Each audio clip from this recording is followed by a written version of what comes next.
begin what's trending. Embattled leader of the indigenous peoples of Biafra, NNAMDI KANU, who is facing a 7-count terrorism charge, was denied bail on Tuesday while addressing journalists in the courtroom. KANU alleged that some government officials are profiting from the insecurity in the southeast. He also claimed that if he were to be released from prison, he would restore peace in the southeast in 2 minutes. Eliciting reactions. Let's take a look. Anybody committing crime cannot go scot-free. I swear it. They cannot go scot-free. Anybody involved in any type of crime in the East cannot go free. And they're doing it because I'm in DSS. That's why if I said no idiot can try this rubbish, and they know it very well. They know it very well. And I suspect that some people in government are complicit. Yes. They are making money with insecurity. That's correct. They're making money with it. They know now the KANU is outside. In 2 minutes, this nonsense will stop. Let me come out of this nonsense, this mess. 2 minutes only. There will be peace. Only 2 minutes, I guarantee you. And tranquility. And there will be peace in the East. Well, all right. Let's take some reactions. This is from Vision. He wrote, does that mean he is the reason there is insecurity in the East? This statement is more indicting than what he's trying to convey. Now, my question, if really you command such power, why not give the order and let them follow it? Let the law take its course. Well, Omo Odua wrote, NNAMDI KANU roars from jail. Who is the idiot in the southeast that would go against my order? 2 minutes, every violence will end. Who will tell him Simon Ekpa has declared Biafra Republic and that they have a government in exile? I hope Simon Ekpa don't jail NNAMDI KANU in Biafra Republic for treason. Dr. Abati, over to you. Okay, NNAMDI KANU, the IPOB leader, had a lot to say. Let's just unpack some of the things he said. First, one of the reporters asked him, why is he always wearing the same outfit? He said it's because they've not allowed him to have access to another outfit. But, you know, I'll find that very difficult to believe because it's always impeccably turned out. If it's just that one outfit, at least he gets a chance to dry clean it. But I guess that's not the important part of what he said.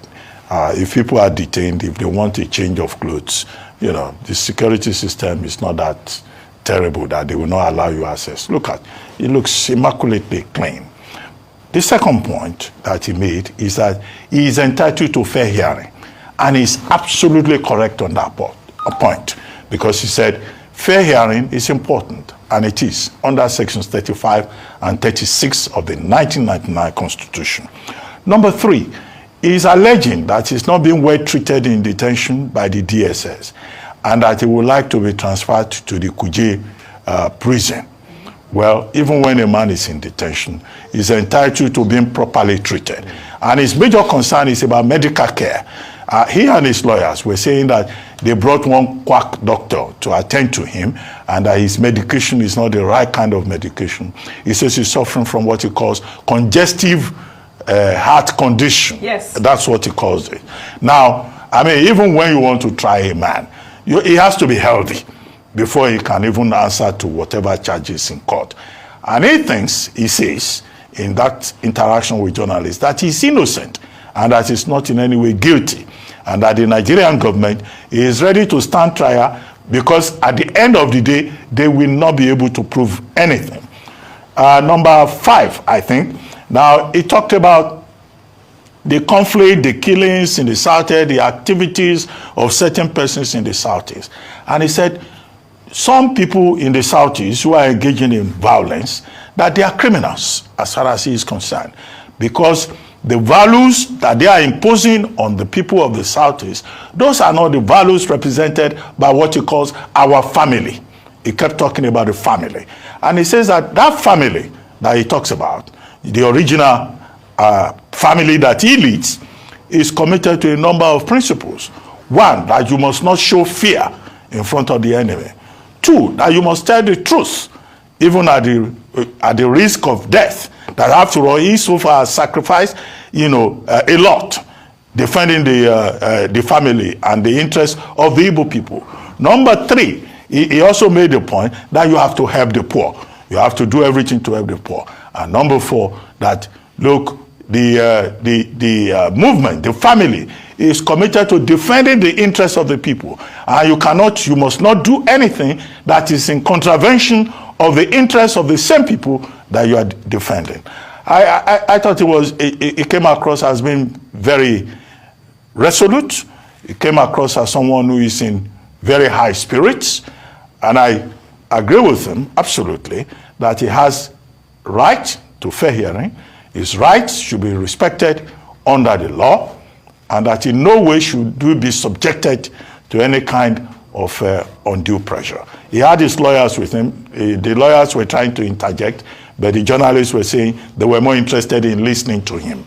So it's an issue that the Tinubu administration will still have to resolve. There are persons who have intervened in this matter, and they have said, if a nolle prosequi could be entered by the Office of the Attorney General of the Federation in the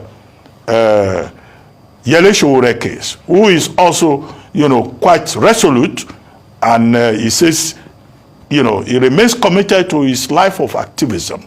There are persons who are also saying, well, the federal government of Nigeria can also resolve this matter by entering in nolle prosequi, because what the summum bonum of what NNAMDI KANU was saying is that there's no treasonable felony anywhere, that the only thing he has done is to defend the interests of his Igbo people. All right, but these are matters that are both political and legal. You've said it all. We'll take another story.